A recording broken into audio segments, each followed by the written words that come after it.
Good morning students. बेटे आज हम सप्लीमेंट्री सेक्शन सी स्टार्ट कर रहे हैं। हमारा फर्स्ट लेसन है the school for sympathy. Sympathy का मतलब होता है हमदर्दी। मतलब ये इसका मतलब क्या है, हमदर्दी वाला school.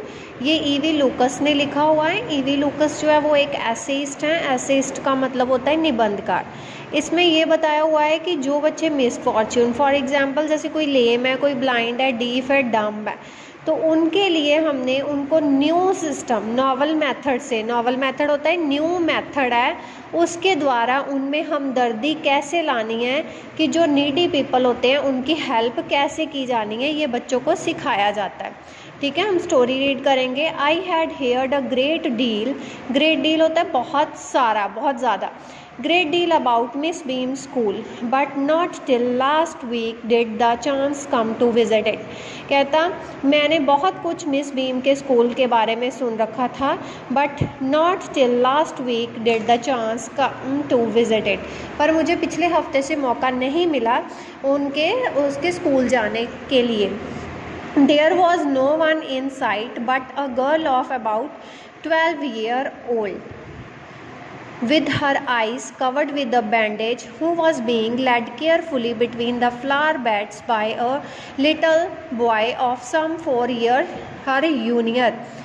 There was no one in sight. कहता कोई वहाँ पे नज़र नहीं आता, पर एक लड़की जो है 12 साल की है, जो वो उसकी आंखों में पट्टी बंधी हुई है, आंखें उसकी कवर्ड हैं, उसको जो लड़का है वो 4 साल उससे छोटा है, वो उसको फूलों की जो क्यारी है वहाँ पे बनी हुई उसमें से ले जा रहा है, ध्यान से उसको, क्योंकि उसकी आंखों में पट्टी बंधी हुई है और बॉय उसको देख रहा है, उसको साथ साथ ले जा रहा है। शी स्टॉप्ड एंड एविडेंटली का मतलब तो क्लियरली, स्पष्ट तौर से, asked who it was that had come in. वो लड़की रुकती है, स्टॉप्ड, एंड एविडेंटली आस्क, और स्पष्टता से, क्लियरली पूछती है कि वो कौन है जो अंदर आया था।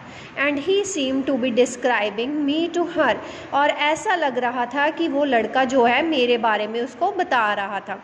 देन दे पास्ड ऑन, फिर वो चले जाते हैं। Miss beam was all that I had expected, middle aged, authoritative, kindly and understanding. Miss beam जैसे मैंने एक्सेप्ट किया था कि वो कैसी होगी, वो वैसी ही थी। फॉर मिडल एज्ड थी, अथॉरिटेटिव का मतलब होता है जो पर्सन ये चाहता है कि सारे उसका कहना माने, स्ट्रिक्ट जिसको कह लो, कट्टर कह लो। काइंडली एंड अंडरस्टैंडिंग थी।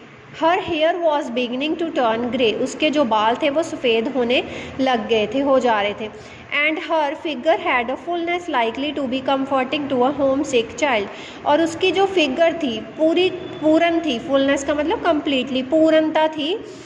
जैसे कि कोई बच्चा अगर घर जाने के लिए फ़ील करता, वो उदास हो जाता, तो उसकी जो है मिस बीम के पास जाके उसको निग मिलता, माँ जैसा आराम वो बच्चों को देती थी। We talked idly for a little while, हमने कुछ देर स्कूल के बारे में बातें की।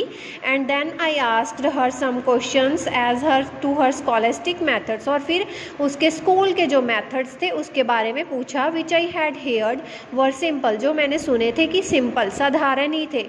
No more than is needful to get application into them and those only of the simplest, वो इतने सिंपल थे।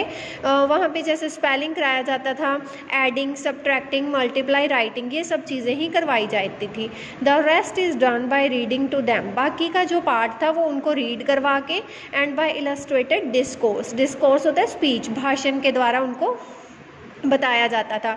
During which they have to sit still and keep their hands quiet, और उनके उस समय उनको चुपचाप बिठा दिया जाता था और उनके हैंड्स भी नहीं हिलते थे। मतलब कि वो उनमें हिलजुल, जो मूवमेंट थी वो बिल्कुल नहीं होनी चाहिए थी, कि वो चुपचाप उनको बिठा के जो भाषण था वो सुनाया जाता था। Practically there are no other lessons at all, इसके अलावा तौर पर कोई और लेसन्स नहीं थे। I have heard so much I said about the originality of your system.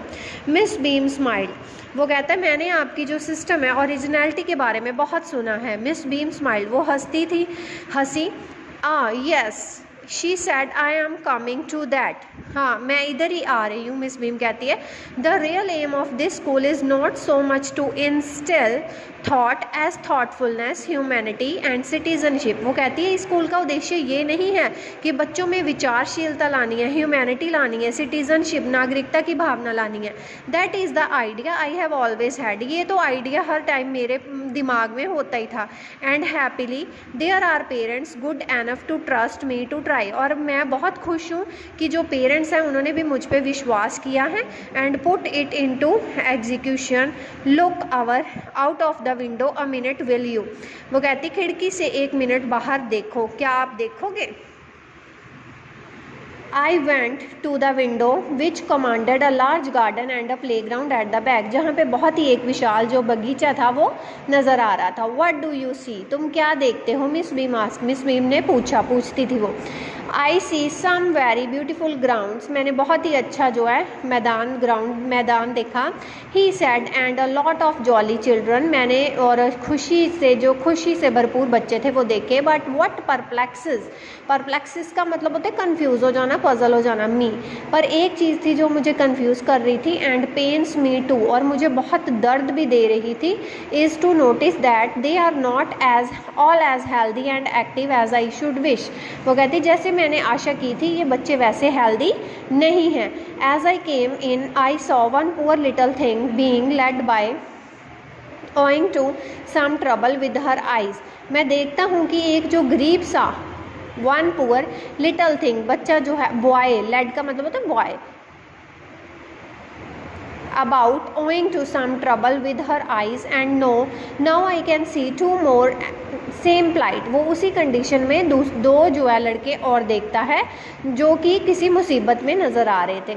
while there is a girl with a crutch, उसी टाइम वहाँ पे एक लड़की होती है जिसने बैसाखी ली हुई होती है, crutch, just under the window watching the others at play, और विंडो के बाहर वो बाकियों को खेलता हुआ देख रही है। She seems to be a hopeless cripple, वो ऐसे लग रही है जैसे कि एक क्रिपल होता है अपांग, लंगड़ा के जो चलता है, वो ऐसे नज़र आ रही थी। Miss Beam laughed, oh no she said she is not lame really. वो कहती है, वो हंसती है और कहती है नहीं ये सच में लेम जो है वो नहीं है, really this is only her lame day, ये उसका लेम डे है।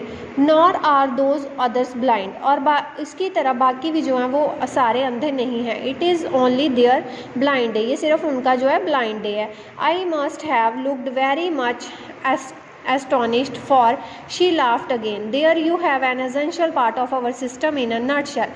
मैं आपको ब्रीफ में बता देती हूँ कि ये हमारे जो है एजुकेशन पार्ट में ये हमारा जो है ज़रूरी महत्वपूर्ण हिस्सा है। in order to get a real appreciation and understanding of misfortune into these young minds, इन जो बच्चे हैं इनके माइंड में इसको भरना ताकि वो जो मिसफॉर्च्यून जो बच्चे होते हैं जो नहीं चल सकते, देख नहीं सकते, उनके प्रति उनकी समझने की भावना और उनकी हेल्प करने के लिए ये जो हमारे सिस्टम में है we make them participants in misfortune, इसलिए उनको पार्टिसिपेंट बनाया गया है इसी मिसफॉर्च्यून के लिए। In the course of the term every child has one blind day, one lame day, one deaf day and one ma'am day, one डम day. हर एक दिन के लिए बच्चों के लिए एक ब्लाइंड डे होता था, वन लेम डे होता था, डीफ डे होता था और मेम डे होता था एंड डम डे होता था। During the blind day their eyes are bandage absolutely and it's a point of honour not to peep. उनको ये आज्ञा नहीं दी जाती थी, जब ब्लाइंड डे होता था तो उनकी आंखें पूरी तरह से कवर कर दी जाती थी और वो बिल्कुल भी झांक नहीं सकते थे। The bandage is put and overnight they wake blind, रात को ही उनकी आंखों पे पट्टी बांध दी जाती थी और जब वो सुबह उठते थे उनकी आंखें जो थी बंदी होती थी। This means that they need assistance in everything, and इसका मतलब ये होता था कि उनको हर तरफ से मदद की ज़रूरत होती थी। And other children are told off to help them and lead them about, और बाकी बच्चों को बोल दिया जाता था कि वो उनकी हेल्प करेंगे और उनको जहाँ पे जाना है वहाँ पे लेके जाएंगे। It is educative to both of them, the blind and the helpers. ये ब्लाइंड को और उन जो मदद करने वाले हैं तो दोनों को इसके प्रति जो है वो एजुकेशन दी जाती थी, इससे वो सीख